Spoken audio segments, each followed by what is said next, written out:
Father, please forgive me for our sin. It's really not that kind of show. Welcome to Crayon Box Confessions, where the stories are messy, the healing is real, and the crayons are definitely not all in their box. And if you're lucky, Father King just might give you absolution. So step into the confession. And bring your crayons.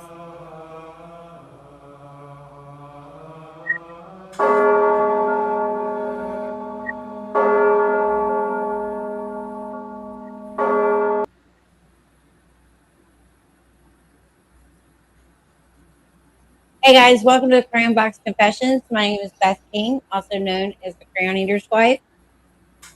I'm Jimmy King, aka your one-legged wonder. Thank you everybody for joining us here in the Crayon Box. Tonight we've got a great show for you. We've got Dave Maulen, a Army vet, current first responder, and songwriter with us. Dave, how you doing tonight? Doing good. Thank you for having me. How you guys doing? We're doing good. It's a long weekend, so allergies. It's nice getting finally starting to get a little warm out, so allergies are starting to kick in. But other than that, it was a good weekend.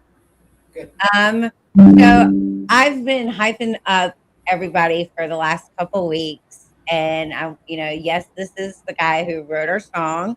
They were all a bunch of fan favorites. We've actually got one that won. That was the fan favorite. We'll be playing that at the end of the show. But first, could you kind of just tell us about yourself, like where you grew up and your military history and career?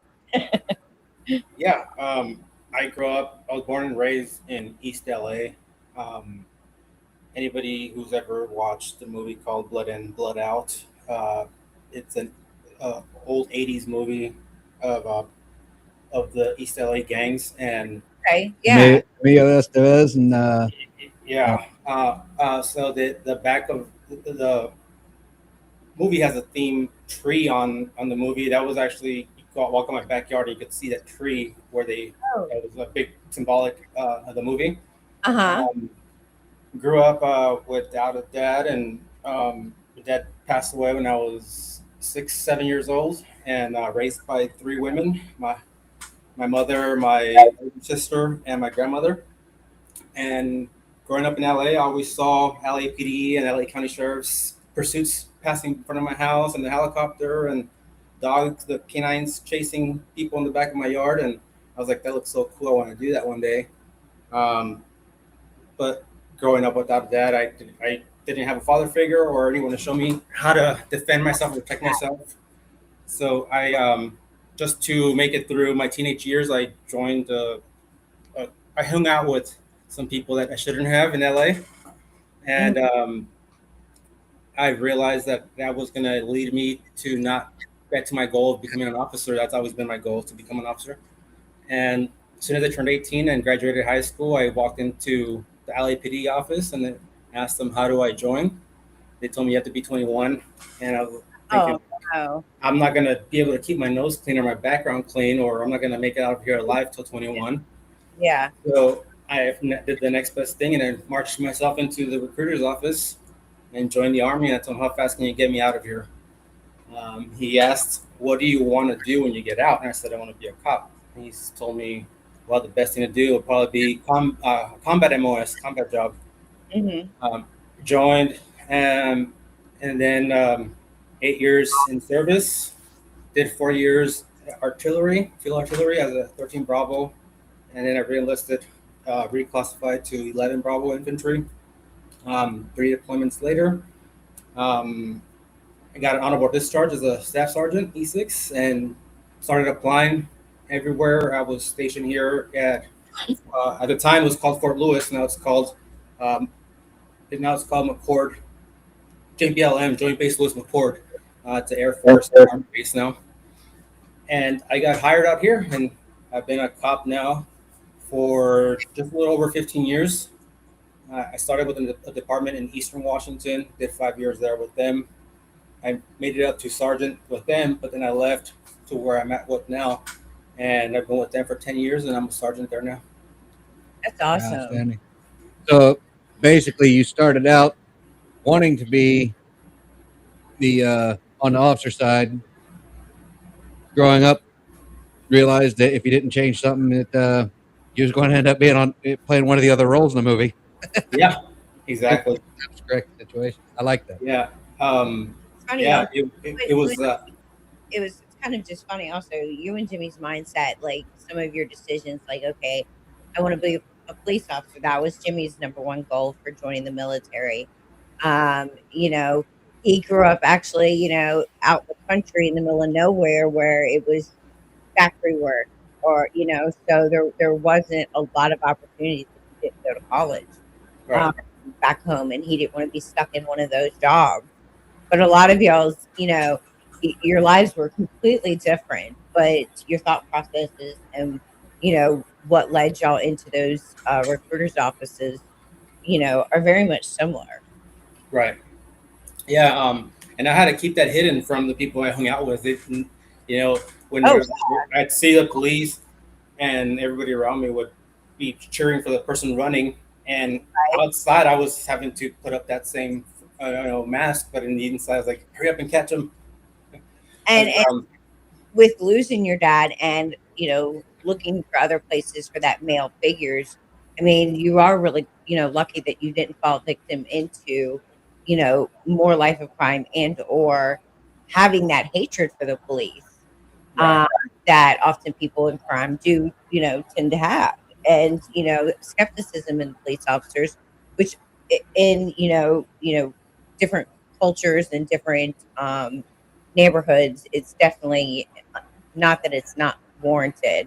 I think there are times, especially back in the 80s, when you're talking about there was, little overhead, but, luckily a lot of things have changed for the better. Yeah.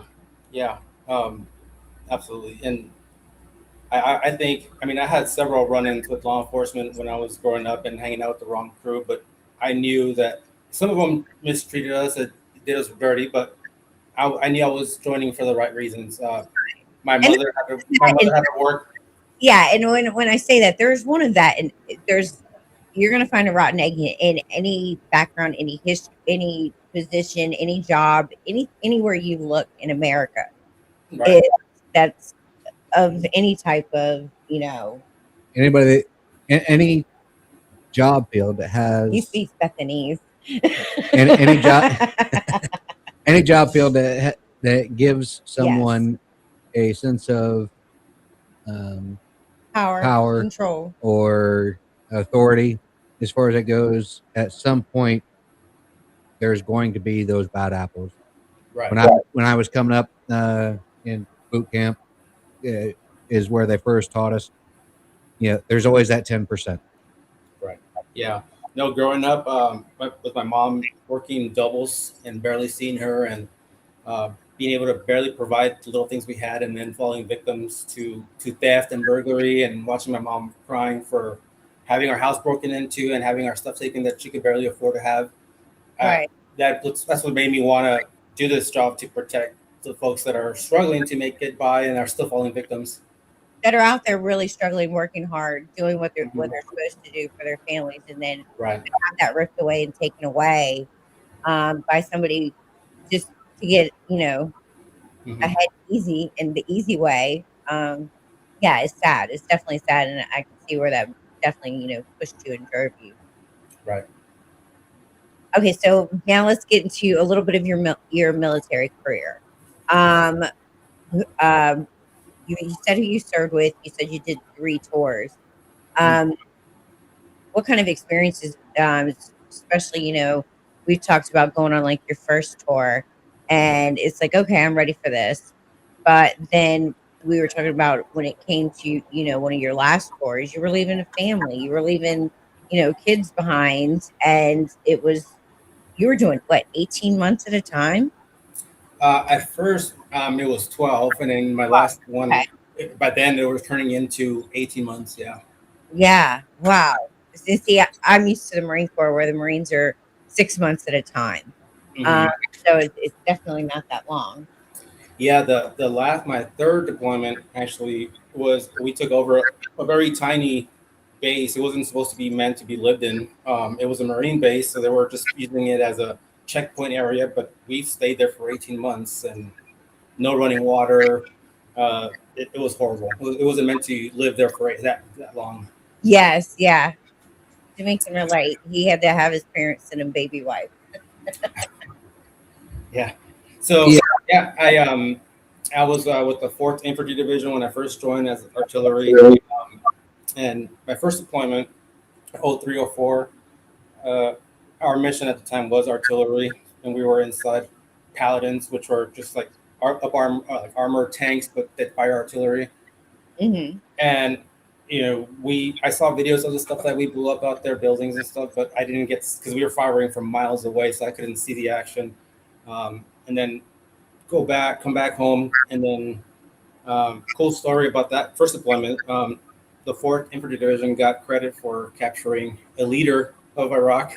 And so when Oh we got back, yeah. when we got back from that first deployment, at the time President Bush came over to Fort Hood in Texas and gave us a presidential award for that capture, That's which we didn't do. It was it was special operations, but we got the credit. Uh, yeah. and then went back again. But by then the mission had changed. It wasn't too much of a artillery, so everybody out there, regardless of what your job was out there doing infantry, clearing houses and clearing buildings. And it was a time where that sniper that Chris Kyle Oh, was looking for, an American sniper, was out there sniping folks in Iraq. uh, And and, oh, and oh, um, the terrorist that the guy was looking for. That okay. Oh, okay, okay.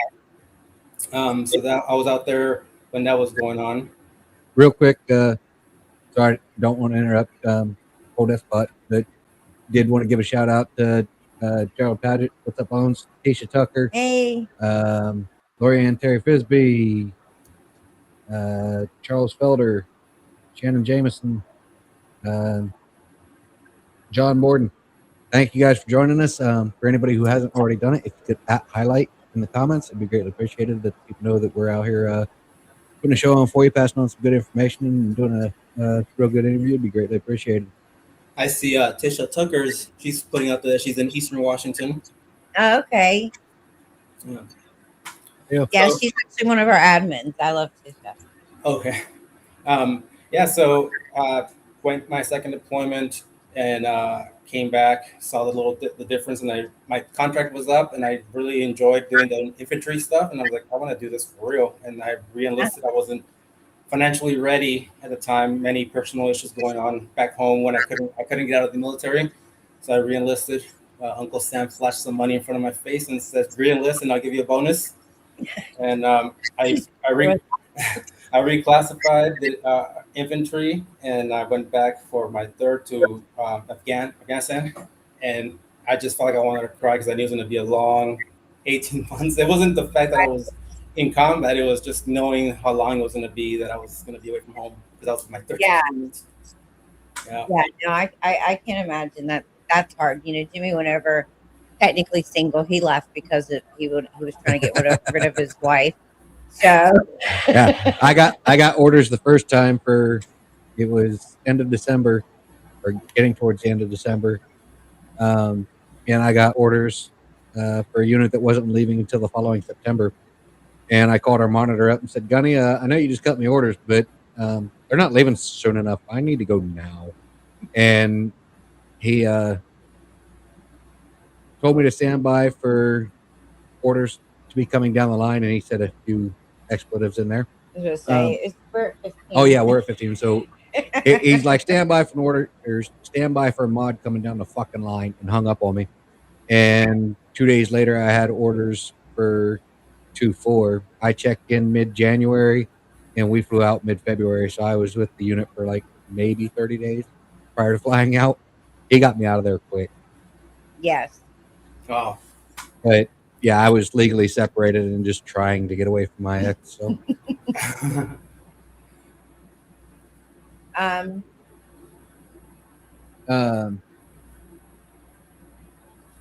is that what Yeah. you're waiting for the kids? I think he left his questions on his notebook. Yeah, I left my questions on my notebook. I'll blame the TBI. It's a good catch-all excuse. I write He things uses it down. for Otherwise, everything. yeah, she doesn't believe it anymore. But Mhm. Yeah, so I I can't. guess while you think of your questions, I'll just keep going, I guess, about myself. No. Actually, Okay. that is a good moment to pause, though. Yeah, and I then will we'll jump into like what you're doing now and stuff, and your job as a police officer. give us just a minute to pay the bills, and then we will get into what you're doing now. Actually, I'll do a quick commercial. We'll listen to one of your songs, and then we'll get into what you're doing now. There you go.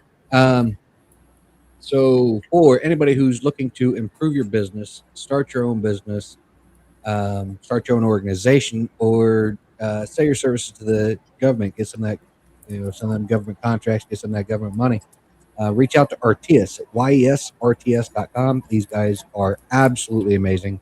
They will walk you through everything step by step.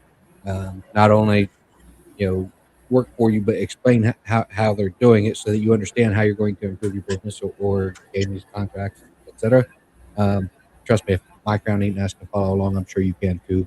They've helped us apply for our 501c. They've helped us build our website, revamp our website, set up our shop. Everything is for us afterwards. So check these guys out. It's YESRTS.com. I can't sing their praises enough. So check them out. It will definitely help improve your business and get you where you want to go. All right. That bill's been paid. What was our first song? The Hood. From the Hood to the Army. Wanted to start that one out. It kind of follows along with the interview process as far as it goes in chronological order. So we will cue that up for you and let everybody hear some songs.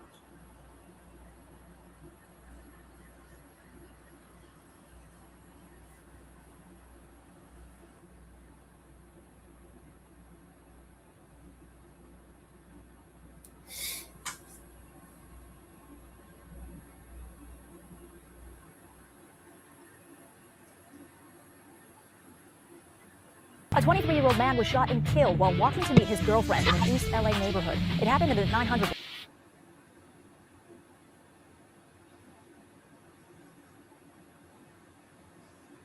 Sorry, 1 second. Technical difficulties here.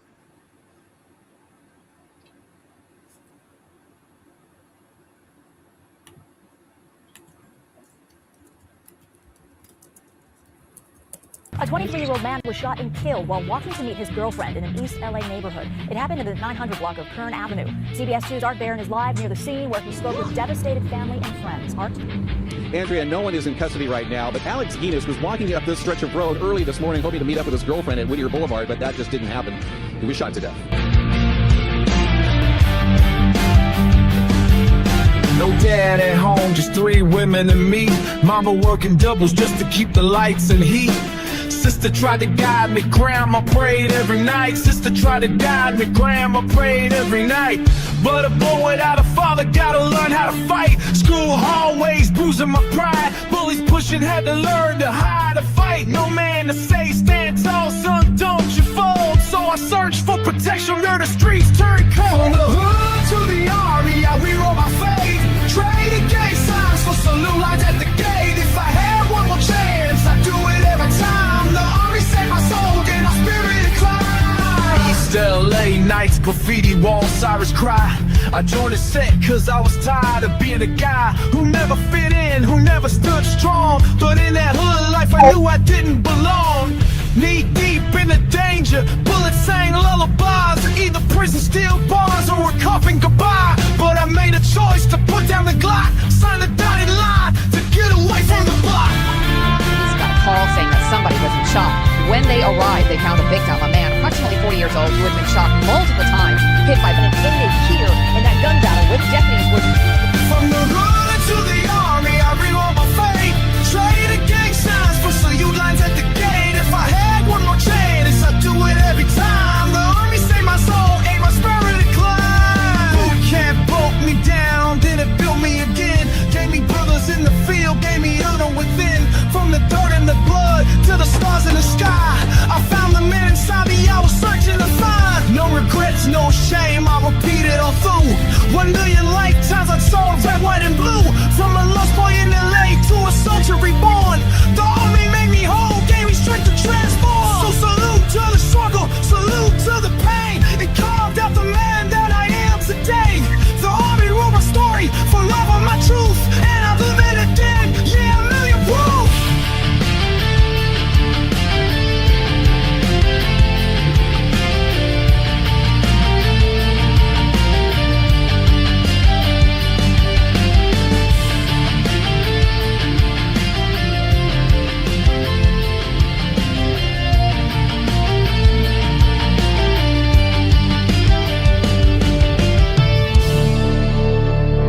That was awesome. I love that song. I was I know I shared it with you, but I had actually found wanted to share it with everyone else. Actually found Dave on TikTok. And when you're going and you're swiping and you're swiping and you're swiping, I had heard it wasn't this song, it was another song that you have because I mean you were extremely talented. You have a lot of good music out there. I was flipping through and I saw it, and just out of habit, my thumb swiped and I could not, and I hit the back button or something because I'm a big back button person, and lost you. And then I finally found you, and I was able to find you. And I want to talk about, you serving as a police officer, but what I wanted to share was one of the main reasons I reached out to you was also because of what your mission is right now. And I really want you to talk about that as well. And what you're doing with your music to, continue and pay it forward. So go ahead. Yeah. I always was in denial about the PTSD.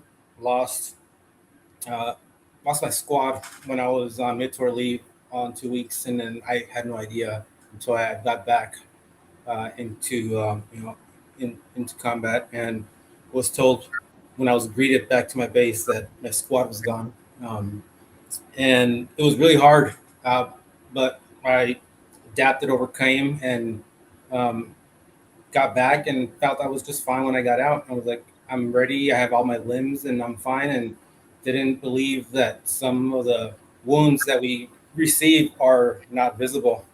Right. And it wasn't until I started drinking heavier and heavier. By this time, I was already out of the military and already in law enforcement.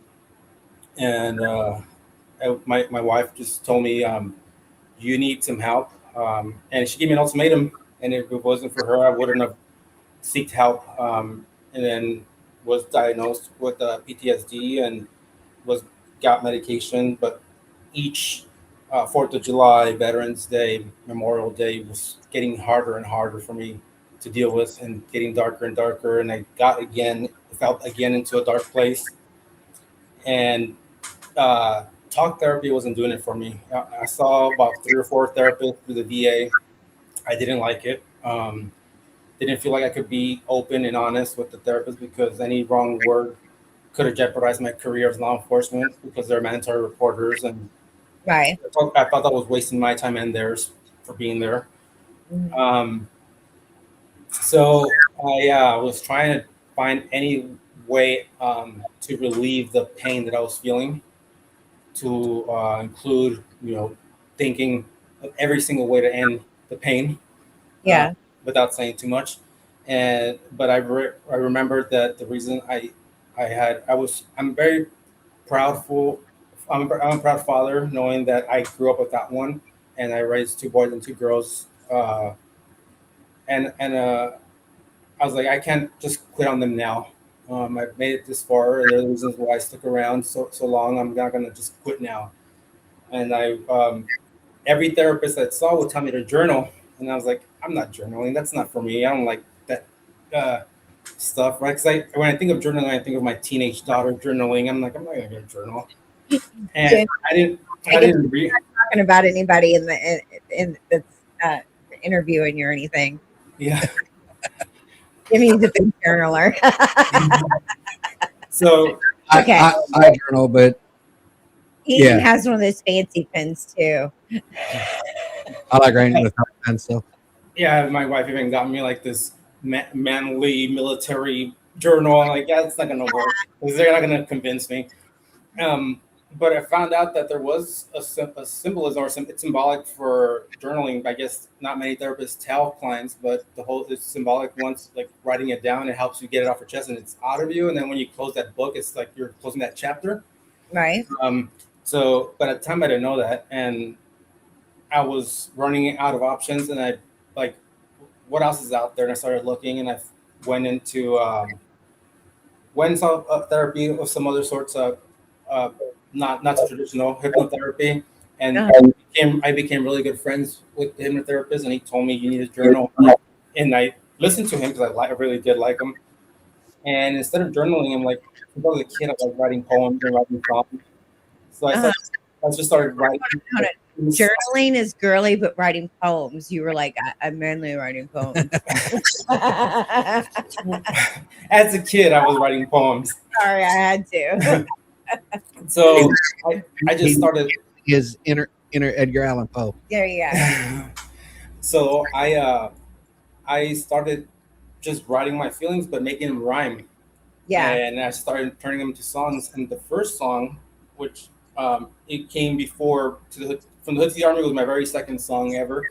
The first one, called "Breaking Through," that one was just meant for myself. I didn't know I left it public on YouTube, and I started getting feedback, positive feedback from veterans and first responders. I was like, wow, like maybe I could also help them through my lyrics. I'm not the only one going through it. They're not the only ones going through it. So I just started making more and more music.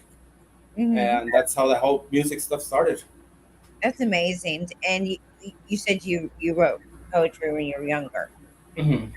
Okay. So that in music, writing music is almost like, and writing a song is almost like writing poetry. Absolutely, it's the same. So, that very much does track. I just had to give you a little shit. Sorry. I had to stick up for my man, okay? But yeah, and then I just felt like I felt so relieved after I got I would, for lack of better words, cured with my hypnotherapist, and I just felt like more people need this. As soon as I was out of my first session, like I want to tell the whole world about this. There's got to be more first responders, more veterans out there that need to know and they need to go get help. When I first got hired with the department I'm with now, my training officer, who I was writing with for a couple months, until I got the hang of things the way that department did things. On my weekend, I just went through that again. On my weekend, just like in combat, I get calls from the patrol sergeant, and he said, "Hey, your training officer just took his life with this duty pistol," and I had no idea that he was going through stuff at work. I sat with the man for 12 hours straight in the car, and had no idea he was going through issues because we're so good at hiding it. Yeah, and what I hate about, as a police officer, you see not only day to day, you can see really some crazy stuff every single day, but it's your community. So it's all around you. And then there's also like some of the kickback that you get, the not appreciating you. But what I hate for you guys the most is not having an outlet to go to, like seeing a therapist without worrying about losing your job, without worrying about those type of things. I wish that there would be more policy change when it comes to that as a whole, for you guys to feel okay being able to go and seek treatment, because that would only make you a better officer if you are dealing with your day-to-day issues and or stressors that you're dealing with at work. Yeah. After our department lost that officer, and then I would say 2 years later, another officer to his own self as well, we really started focusing into a lot of the mental health and wellness of officers. And I'm not really sure many departments do that, but we do have like a wellness committee within our department, reaching out to private companies who would offer, services to officers. And yeah, it's something that isn't discussed, and when people mainly hear about officers, it's because it's something negative on social media, but they don't see or hear, all the type of calls that our officers respond to on a daily. And then they see like the worst in humanity, and then respond to a noise complaint, and then they're angry because he took too long to get there, not knowing he just got done seeing something really traumatic. And I will say, because I was diagnosed with cancer, I got addicted to my pain pills, which led me into doing some stupid things. The best and worst thing that ever happened to me was getting put behind in one of those, back seats. So, that officer saved my life. That was enough for me to straighten my butt out. Between, that and, also it alerted Jimmy that there was something going on. But, between that happening and Jimmy stepping in, I wouldn't be here today. So I am grateful for getting those cuffs put, because so often I've always have gotten let go or out of trouble or never faced consequences. So it was the best thing that happened to me personally. And I don't think you guys get recognized even when you see us on our worst days. It can be like the best thing that ever happens to us is running into you guys. Right. Oh, yeah. But there's several instances like that of officers, at least that I've seen, that I supervise the patrol squad. My officers doing the same for people on the streets, stuff like that, and that doesn't get recognized or seen. Yeah, absolutely. Yeah. I don't have a whole lot to add because, like I said, unfortunately, I've been sitting here racking my brain trying to remember what questions I'd written down. Don't worry about it. Just go with it So, now. but I will definitely agree with Beth that there are times where you see people on their worst days, and it can turn out being one of the best things that ever happened to them. They just won't recognize it in the moment, and that kind of goes along with something Beth and I say quite often. Is everything happens for a reason. Sometimes you just have to wait to see what it is. Right. I say that in the aspect of getting blown up. Most everybody that's watching probably knows me in one way, shape, or form. I was injured in Ramadi in 2004. I am a left leg above the knee amputee. So getting blown up was, for obvious reasons, the worst physical thing that ever happened to me. But I will also say that to a large extent, it was also the best thing that ever happened to me. Because if I wouldn't have been blown up, I wouldn't have been a Walter Reed. If I wouldn't have been a Walter Reed, I wouldn't have met my wife. She was a USO volunteer. If I wouldn't have met my wife, I wouldn't have 3 beautiful kids. So that's where we say that everything happens for a reason. Sometimes you just have to wait and see what it is. Beth, for example, it falls right to that same line.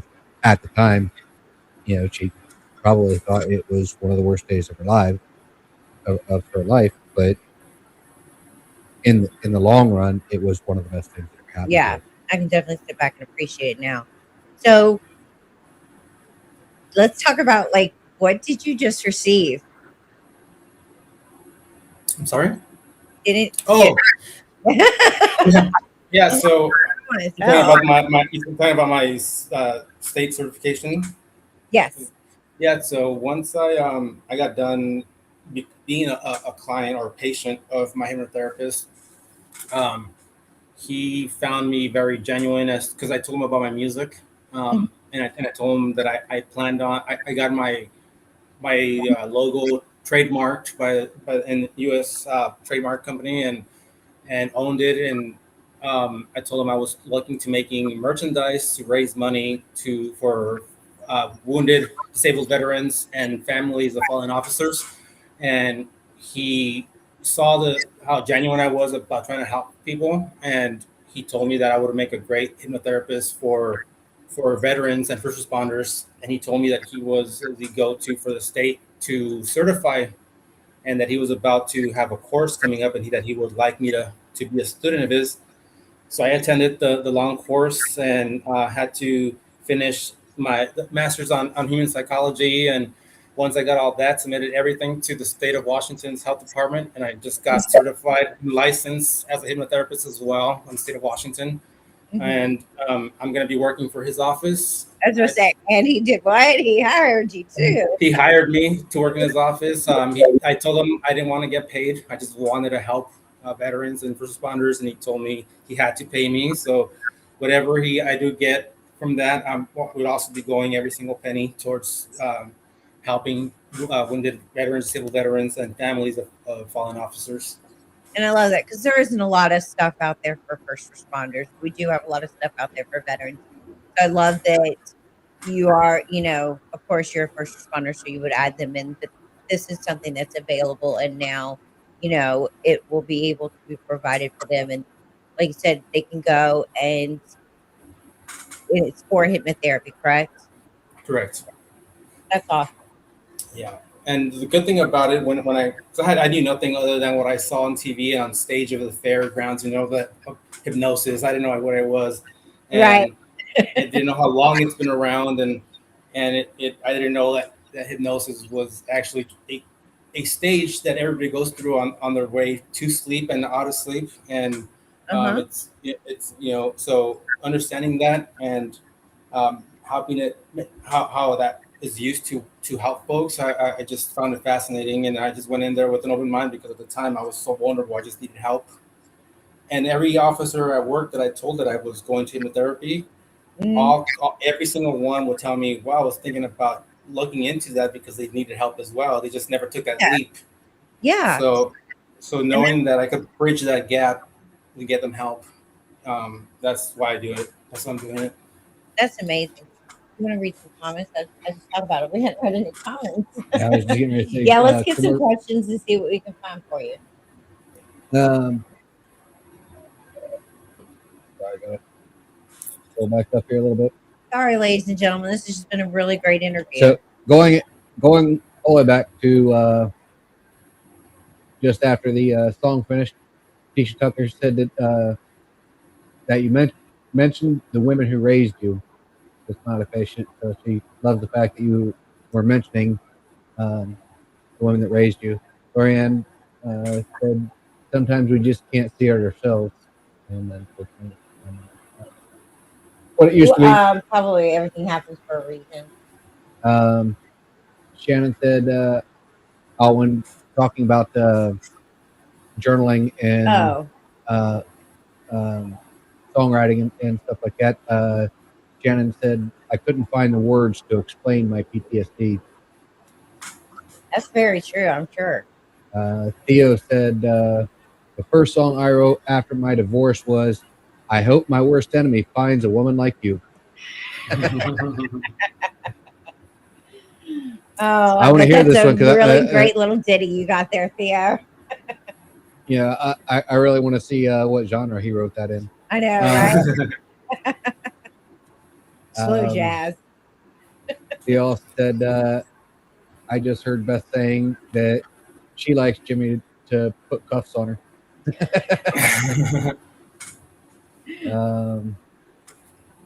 He said, in high school, we had a beautiful female police officer on our campus. I was trying to get her to pull me over every time I left the school. Tisha said, my dad lost his partner, and they were absolutely no programs then for help. It truly messed with him. So glad things are starting to change, and hope that continues. Not fast enough, though. Yeah. Unfortunately. I like we were talking to, it's like some departments are doing it, and I really wish there'd be a policy change across the board, because I definitely don't think there'd be as many instances as there are if there was more therapy available. Right. So, when talking about getting your certification and that you was going to donate the paycheck from working in the office and everything as far as that goes, Theo said, hey, man, give your paycheck to me.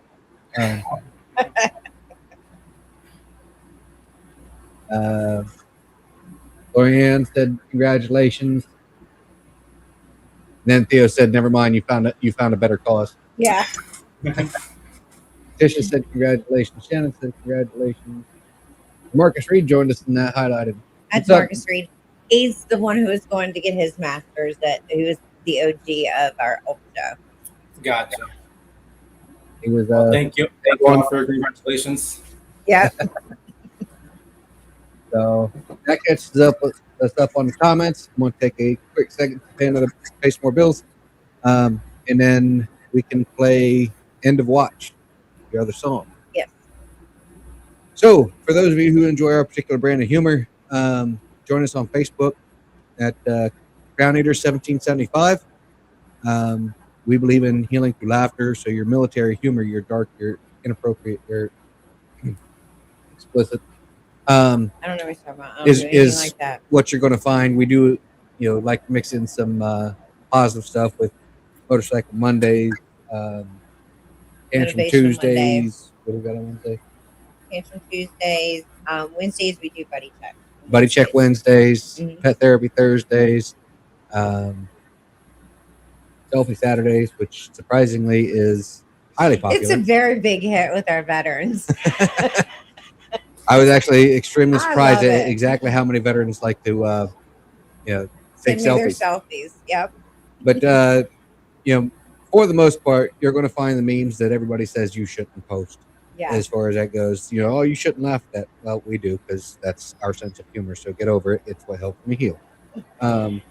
If you'd like to check out some of our gear, like I said, RTS helped us out with building up our website. So you can head over to cw1775.org, click on shop, and check out some of the merchandise we have. We got zip up hoodies. We've got pullover hoodies. We've got ball caps, trucker hats, t-shirts, women's v-neck t-shirts. We've even got a cool looking flask. Yep. That's there, my t-shirt. That's Beth's design there. Yeah. Because she thought that swearing like a sailor was a compliment back when she was a kid. When her dad told her that she had a mouth that could make a sailor blush. No, it was just my. Oh. I was converted back then. Okay, so her dad thought that her sense of humor would make a sailor blush, and she took that as a compliment and ran with it. Yes. But you can check out the website. Any purchases, any money made off the website is going to help us finish off our 501c, and it's going to help us with our motorcycle program. We have had a motorcycle donated to us. Real pretty. Just needs some tune up and maintenance done. Once we get it done, we are going to be based, for lack of a better way of saying, we're going to be taking applications, and then from those applications, we will choose one lucky veteran that is in need of some wind therapy.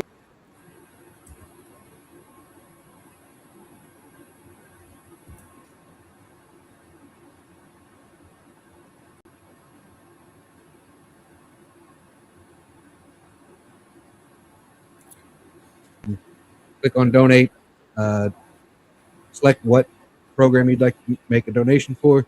Anything and everything helps. We'd really love and support it, or love and appreciate it.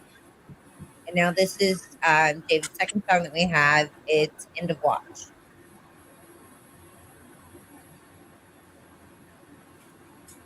David Alero is our merch guy, so that's it's like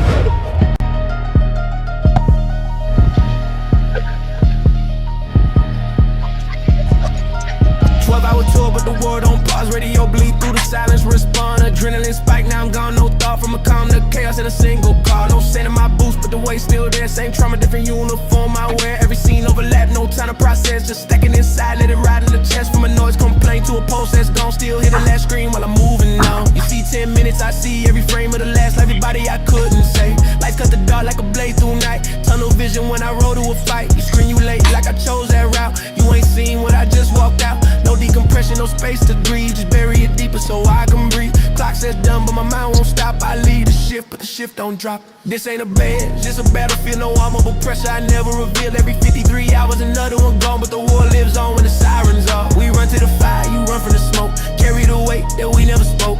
In the watch, but it don't end in. We climb back in and deploy again. This ain't a bed, just a battlefield. No armor but pressure, I never reveal. Every 53 hours another one gone, but the war lives on when the sirens are. Cut a child from a branch in the front yard tree. Parents collapse right in front of me. Hands on the chest, trying to force back breath while a mother scream prayers to bargain with death. Next scene shift, no time to reset. Overpassed bodies, still one from the wreck. Launch from a car like life meant nothing. Now I'm staring at the cost of a split second judgment. Then a child with a voice that don't match her age. Every word like a knife through a locked up cage. Touched by a man who should never breathe. Now I'm holding back race so I don't cross lines. I believe door kicked in, face belly there. Blood on the walls, pain in the air. She's hanging on like by a fragile thread while the man who loved her left her for dead. Building on fire, ceiling starting to break. I step inside knowing my life's at stake. Grab an arm, drag them through smoke. Structure falls where I just broke. Ash in my lungs, vision going dim.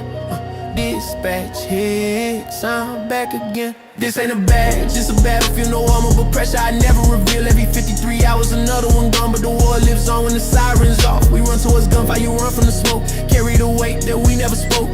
In the watch, but it don't end it. We climb back in and deploy again. You call me names while I stand on on scene. I just left hell, now I'm back in between. I don't write laws, I enforce the code. You made that choice, now I carry the load. If you run, I pursue, no hesitation. If you fight, I respond with escalation. If you shoot, then it's life or death. I won't fold, I protect what's left. Don't ask color, belief or name. When life's on the line, it's all the same. Every call is a risk I take. For a life I've never known to say. Train with force, not for my pride. For the weak that got nowhere to hide. I'm the line when the chaos spreads between the living and the dead. I'm consequence, I'm unpaid debt. I'm fading uniform, you ain't escaped yet. Still boss weight if you push that line. I don't bend, I enforce what's mine. Behind this badge is a human chest. Still feel pain I never expressed. I bleed, I think I carry it all. Still answer every single call. I can die, but I still show up. And to watch never means it ends.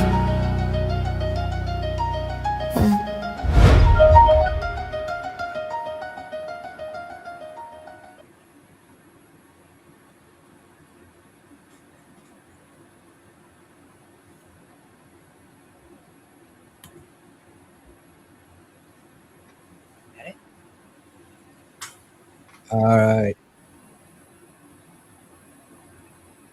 All right, so now is our time for our bad news advice. This is where we're going to read out a question that's been submitted, and you give us your worst advice possible that you can come up with. And Dave, you'll go first, then Jimmy and I, and that'll give time for some people to type in some responses into the comments.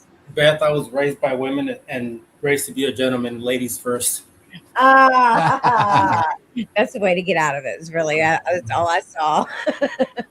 All right, I'll take the bait. I'll go. All right. Obi here from San Jose.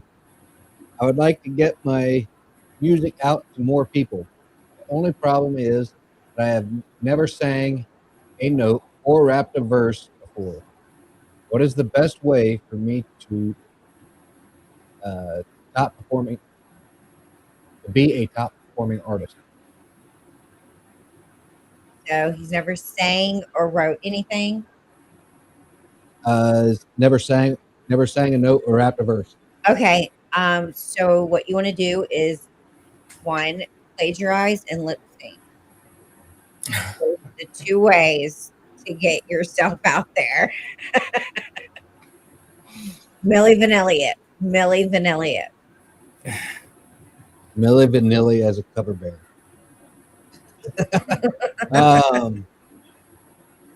David, what do you got for us? I would say you have to gain confidence, and the only fast way to gain confidence is with a bottle of tequila. And find your local karaoke place, find out when it's really crowded, and be the first one to open up the show. And that's how you get started. There you go. It didn't work for you, Jimmy, did it? The whole karaoke thing. Yeah. So I'm gonna say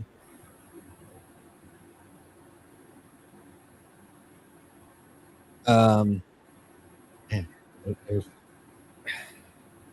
many different routes to go here. The pressure's on, Jimmy. Do some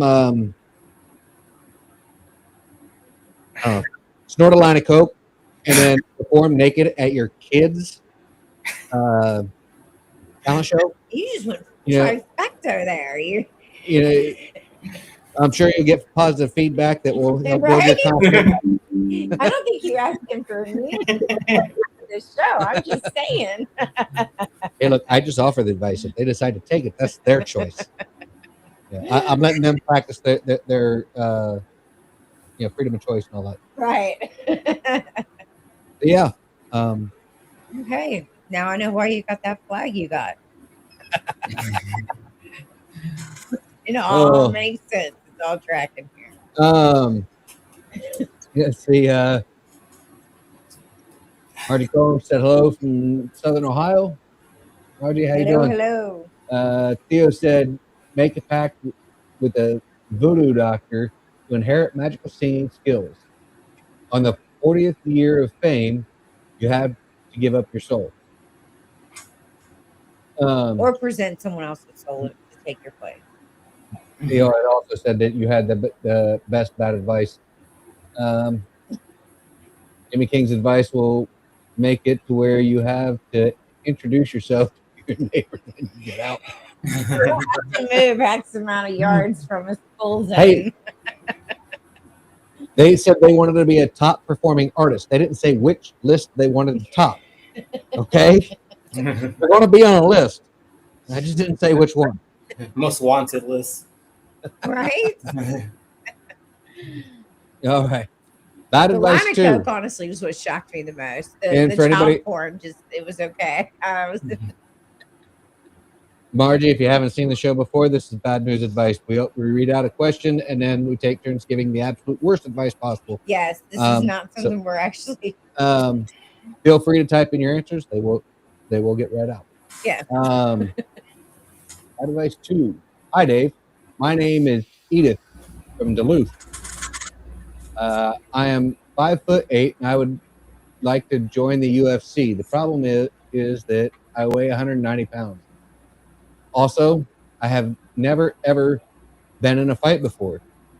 In addition to that, I get gas whenever I exercise too much. What is your advice on being the next Ronda Rousey? Well, Edith from Duluth, I'm not sure if you're aware what the UFC is, but never having been in a fight before, my advice to you, Edith, is before you start training, eat as many beans as you can, and then go find yourself a biker bar and find the biggest, toughest person and pick a fight with them, and you'll learn quick what it's like to be in a fight and how to fight or defend yourself. And if not, you'll gas them out. There you go. Gas out, not tap out. Gas out, not tap out. So I'm gonna say I'm gonna copy your part of your diet there.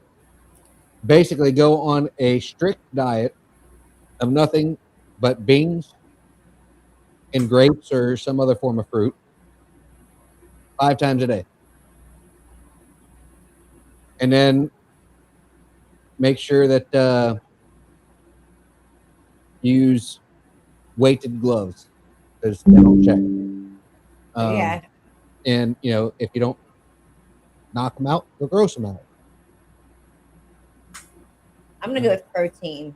Personally, I think protein is the worst. So I'm going with protein.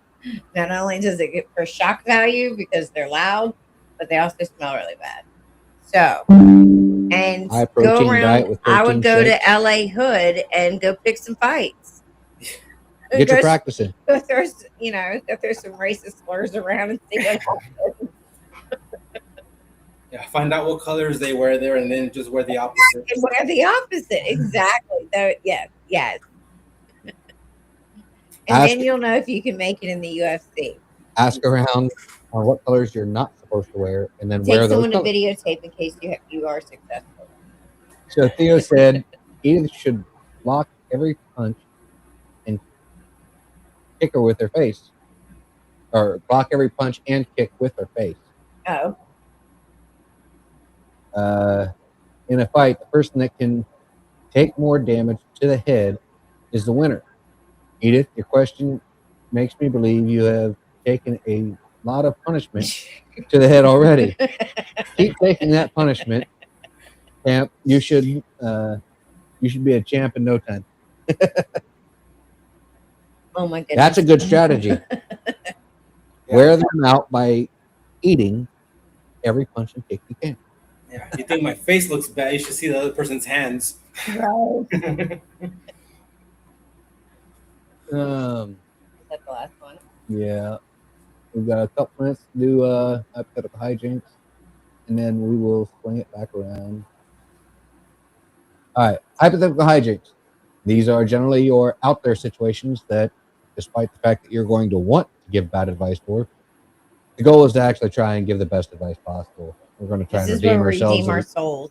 Yeah, we're going to try and redeem ourselves. I apparently need to really badly. So hypothetical hijinks 1. You wake up a superhero. Your arch nemesis is the rival. Your arch nemesis is a rival MC. What is the best way you would defeat your arch nemesis? So you're a superhero, and your arch nemesis is a rival MC. How do you go about defeating your arch nemesis? Mm. I don't know about that one. That one's a hard one for me. Use your super speed when it's their turn to go up and start rapping or whatever as far as that goes, and completely change the music genre to, throw them off. So, if they're going out and they're starting to get into some sort of speed rap competition, throw on the slowest country song you can find. Like some really old school Johnny Cash or Dolly Parton or something That's like good. And how about you, Dave? I say become good friends or pay off the DJ and have them play when it's their turn. Play some opera music and make sure that their microphone is disconnected. Oh, there you go. That was a good one. Or put in a, I don't know, Mighty Mouse, Mickey Mouse type filter onto the mic so that it comes out. Anybody else answer? Theo said, get them in a relationship with Kim Kardashian. I think Theo takes that one. Yeah. Yeah, I think Theo won that one. Okay, so let's talk about your mission real quick one more time, and then we're actually going to debut the new song, Crayon Box confession song that you put out for it. Give them a contract with Diddy. Give them a contract. And baby oil all over the stage just to make sure they know. All right, sorry, I just had to throw that last one out there. Go ahead and swing your mission statement at us again. Yep. Yeah. So I have I do have a GoFundMe page, and I'm going to try to work with. I've been waiting to work with folks that are working. The QR code's in the corner for it. Oh, yeah, the QR codes are on the screen. Yeah. And I've been waiting to get together with Beth and Jimmy here to meet the folks that they work with their merch. I'm gonna start here. I intend on putting out some hats and beanies, shirts, tank tops, hoodies, and stuff like that, so that every penny of the merchandise goes to the fundraisers. And I just hope everybody that's out there is supporting the channel. I know some of my songs sometimes might seem repetitive or corny, but every single thing that's out there that isn't a cover song of another artist is all things that I've been through, and hearing from the veterans and responders that they're also going through the same things or have gone through it. That's sometimes it's just me. I don't have anybody else helping me do anything. It's just myself on top of a full-time profession in law enforcement that takes up a lot of my time. So it's just myself, and just sometimes I feel like quitting doing music, but then I'll get responses from loyal followers on my TikTok, Instagram, and YouTube that gives me that energy to keep going for them. And I know the families of the fallen officers, first responders, and veterans that are disabled would really appreciate any help and support that you guys give us. Yes, absolutely. And I want to thank your daughters for getting you to put your music on TikTok. Yes, I was so anti TikTok. I was only on YouTube. I didn't even have my last social media page that I personally had was MySpace, and that's how that dates me how old I am. And I just never jumped over to Facebook, and I did not want to get a TikTok until my kids were like, "Dad, this stuff needs to go on TikTok." And they started the page for me, And once I saw that with the views I was getting on YouTube within a month, I was getting it in an hour on TikTok. So I realized that was the way to go. That was awesome. Well, again, thank you so much. We're going to close out with our song. Next week, we have Amrock Wolf, who's also a big influence in our veteran community, who's been through a lot. He does a lot of videos, also on TikTok and on Facebook, where he's just kind of doing the same thing as you, bringing awareness to PTSD and the mental health struggles. So that is our guest next week. Please enjoy this song as we close out. And thank you, everybody, for joining us. We had an amazing night with you guys.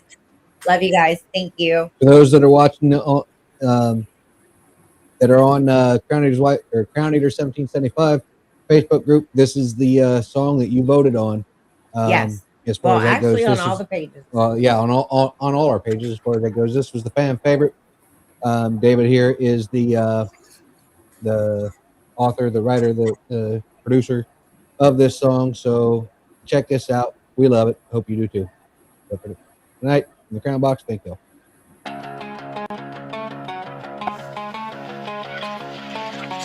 Crayon Box Confessions. Yeah. This ain't just talk. This is where the truth bleeds out. I got your sex, yeah, this life that we live ain't just words that we say, it's the weight that we give. Crayon Box Confessions, judgment free, don't pretend. Tell your story right here, we don't break, we don't bend. Everything happens for a reason, they say. Even pain got a purpose, even night finds a day. You ain't fighting alone, yeah, we stand to the end. I got your six, yeah, I got you, my friend. 97, young Jimmy laced up his boots with a mission. Never knew that his path would be written in fire and friction. Ramadi rose with attention, thick every second to gamble. 04 IED blast, wounded a Marine with blasting shrapnel, dust in the lungs. Heartbeat racing, vision blurred from the shock. Life changed in the moment when the world just stopped. Lost parts of himself, but not the fight, that's a different condition. You can break down flesh, but you can't kill the mission. I got your sex, yeah, this life that we live ain't just words that we say, it's the weight that we give. Crayon Box Confessions, judgment free, don't pretend. Tell your story right here, we don't break, we don't bend. Yeah, Walter Reed trying to piece back a life from the wreckage. VA hospital halls with a broken, learn strength in the pressure. That's where Beth walked in, yeah, fate in disguise. Crayon Eater's wife, but she saw through the eyes. Not the scars, not the past, not the war that he lived. Saw a man still standing with a life left to give. He said, you saved me, she said we saved each other. Built a life from the pain, raised three together, father and mother. Years turn to purpose, every story gets told. Now they open that door so nobody walks alone. War took pieces, love gave them back. Pain made the wound, purpose filled the crack. Silence will kill you, truth brings you home. You ain't gotta carry that weight alone. I got your six, this ain't a slogan, it's a last. From the war to the healing, we don't ever back down. Crayon Box Confessions, judgment free, let it out now. Tell your story, yeah, your voice matters, pal. Everything happens for a reason, we see. Even broken roads lead to who we can be. You ain't fighting alone, yeah, we stand to the end. I got your six, yeah, I got you, my friend.